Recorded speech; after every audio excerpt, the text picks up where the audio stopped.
Cool. My friend joined a cult, and we don't know what to do. Because he joined a cult, which is a big deal for that cult. Cults don't get a lot of black people. Like, that's a big, you're cool now. Like, you're official. We've co-signed on you, you know? And we looked up the cult, like you do, because every good cult has a website. And when we looked up the cult, through very little research, we found that there are only 3 members. And one is the leader. So you're really just 2 guys doing a dude favors. Like, you're not a full cult. Like, that's not, if you have a religion that can't help someone move a pool table, it's not a religion. I don't think it counts. We were worried, and then we were like, we'll let them figure it out. You know what I mean? That's your God, Steve? Dude's name is Steve. I don't know. I mean, I kind of thought that maybe if we intervened, it would help, you know, but then he was just like, he didn't want to go home, and we're like, all right, just stay at Steve's house. It was such a anticlimactic feeling to try to chase him down, to pull him away, because it wasn't Scientology, it wasn't any of this other stuff. It was just a guy, and Steve was like, hey, you can go if you want. It was literally just Bart can't make up his mind. I don't know. I can't judge him though, because I used to think that I was psychic. I used to think I was psychic all the time because I didn't know the difference between being able to see the future and having common sense. I thought I was psychic because my friend from Chicago called me in a panic, right? Because he was like, I just got my girlfriend pregnant by accident. We don't know what to do. And I was like, oh, dude, I knew you were going to do that 6 months ago when I saw you walking around with no case on your phone. It's an $800 phone, and you're just gonna walk around caseless? That's crazy. Glass versus the ground, you're gonna take your chances? Of course you're not wrapping it up, you know? That's crazy, just the tip. The tip is where the people come out, stupid.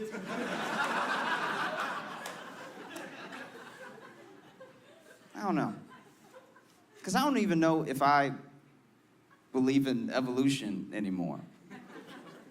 Let me see. I believe in evolution up until this point, but I think we're done. I think this might be it. Because you evolve from necessity, and we've run out of necessities. Even if your phone never gets another update, we're fine. You know, I don't know how to grow food, and that's been fine the whole time. In fact, everywhere I go, the food was nice enough to kill itself before I got there and be ready for me. I didn't even know cows had a face until last year, you know? So if we're gonna evolve as a species, not just our stuff and everything, because this is the best stuff in the history of stuff. If we're gonna evolve as people, right? I think it's really up to ladies to keep humanity honest, because we're the only species where the females mate with the weak. We're the only one, all right? If a deer's limping into the woods, all the does aren't but I love him. They let that die every time. We're the only species oh my God, he's going to art school, he's trying. No. Let him go. That's how you get me. Do you want more me? Do you want more guys, we gotta go see Green Lantern. I heard great things. No one needs. You know what I mean? It's only humans.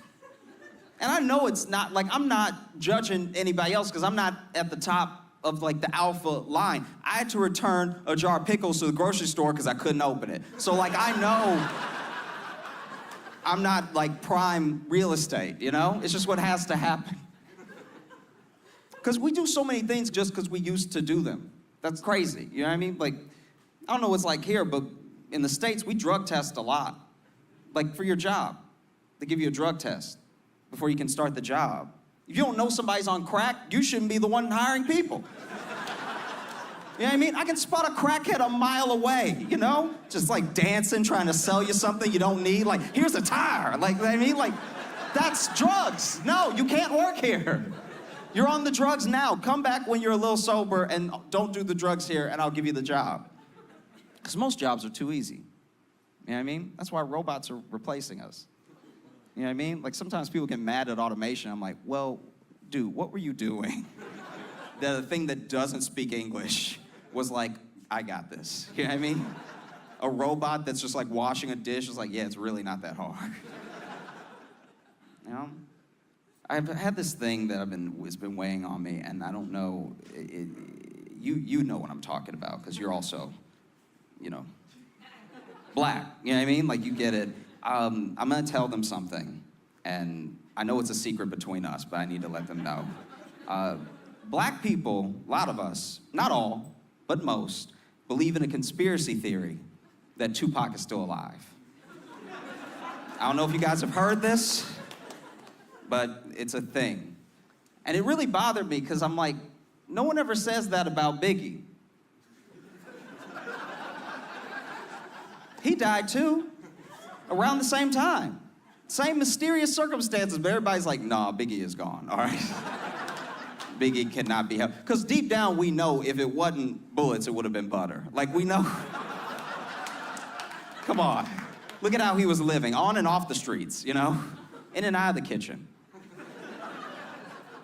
But I'll tell you a conspiracy that only I believe, all right? This is just me. I'm not gonna put this on all of us. It's just me, you know? I believe that Biggie's spirit is alive and well in Paula Deen, all right? Like, look at the recipes, all right? Tell me that's not a black man just sneaking in. Listen to, like, her, when she gives out a recipe, she's always like, oh, that's Biggie. He's in there. Guys, I'm Josh Johnson. Thanks so much. Hey, yeah. I'm gonna tell you a story. I got invited to a party, which was big for me, okay? I don't get invited to a lot of parties, all right? I get there, I didn't know there would be hard drugs at this party, you know? And like, I don't judge or anything. It's just that someone offered me heroin, right? Like, here's the hierarchy for me, is that like weed, everybody understands weed, whatever, you know what I mean? Cocaine, you're living on the edge. Crack, you've made a mistake. But no one doing heroin has a 5-year plan, no one, okay? If you do heroin, you either play the guitar really well or you just have a lot of feelings. I don't know what to say about you. So he offered me heroin like it was normal, and I didn't want to not seem cool, but I didn't want to take the heroin. And so he passed it to me, and I was like, no thanks, man. I am stuffed. I could not have any more heroin today. I have had my fill. I am good. Thank you. I live in New York now. I moved to New York from Chicago, and I wasn't ready. Lots of things I was not ready for. One was the rats. I don't know if you guys have rats here, but no one has rats like New York, because the rest of the world's rats have shame. I saw a rat inside, all right, and he saw me see him, and instead of scurrying away, he was just like, what's up, dog? Like, that's, what is that? What is the, and I'm 800 times bigger than him. I could step on him and kill him, and he was like, but you won't, though. Like, that, I'd never been more scared. I saw, my friend got a cat, and was like, it's so great. She eats she eats little roaches. She might even get after a rat. The cat was scared of the rat. The cat was like, I'm fine. I'm gonna get on this ledge and wait for him to leave, all right? It was devastating. The other thing I wasn't ready for was the third graders. I don't know what it is about being born and raised in Brooklyn or the Bronx that makes you such a natural bully, but they're monsters, okay? They're little terrorists, all right? I'm more scared of third graders now than I was in third grade. I actually asked to get off work early so I could make sure I was in my house when they got out of school, because I didn't want to run into them anymore. They're little monsters. Like, I was just walking down the street, and one was like, hey, hey.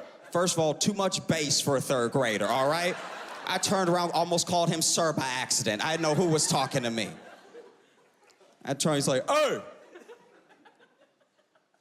What's up, bird shoulders? I don't know what that means. But I went home and cried afterward. You ever have someone make fun of you and you don't even get it, but it hits such a core part of who you are that you get hurt anyway? Like, I was sitting, my body hasn't changed since it happened. I probably still have bird shoulder. I have no idea what it is. I have a lot of fears since I'm little, you know? I'm scared of a lot of things.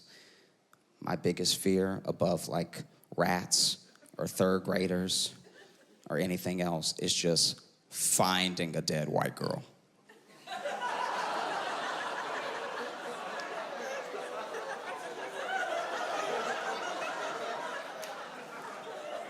In fact, I think that's why there's no black ghost hunters, because we don't want to come in a room and just... I'm too black to just find her. There's gonna be an investigation. There's gonna be leads, okay? People are gonna be calling in. They're gonna use a picture of me on the news. It's not gonna be a good one. It's not gonna be a picture with me looking like the first picture day or something. It's gonna be me stubbing my toe like... And you're gonna see that on the news and be like, he did it, look at him. Who smiles bottom teeth first? He is a murderer. In fact, I'm so scared that I would walk in, see her dead, scream, someone runs and be like, what did you do? No, that was my scream. That was not her.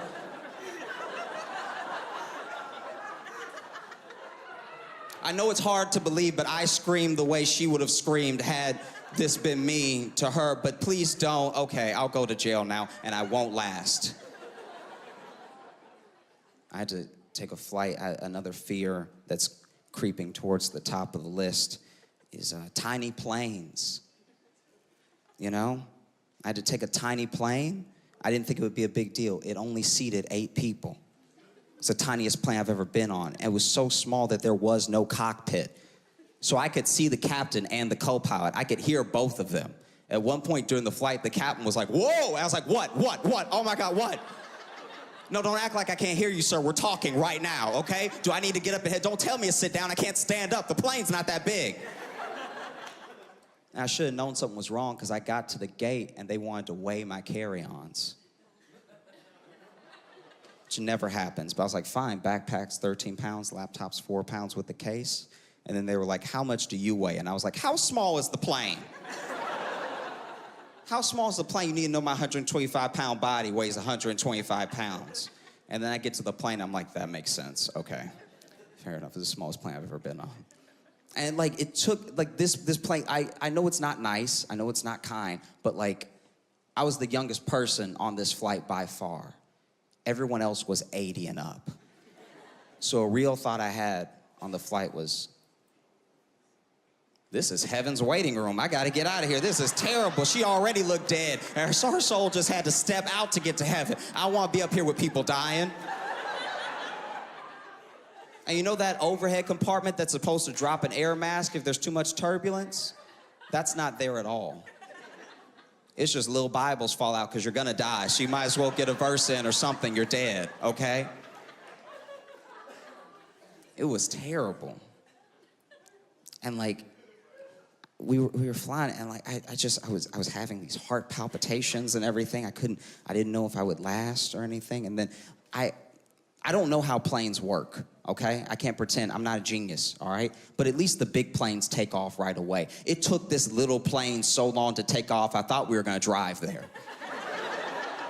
This plane is actually leaving the ground and coming back down and leaving the ground and coming back down to the point where I looked at the pilot and I was like, do we all need to jump at the same time? What's gonna keep me in the air? I just wanna get to the place, please. Guys, I'm Josh Johnson. Thanks so much. You have a great night.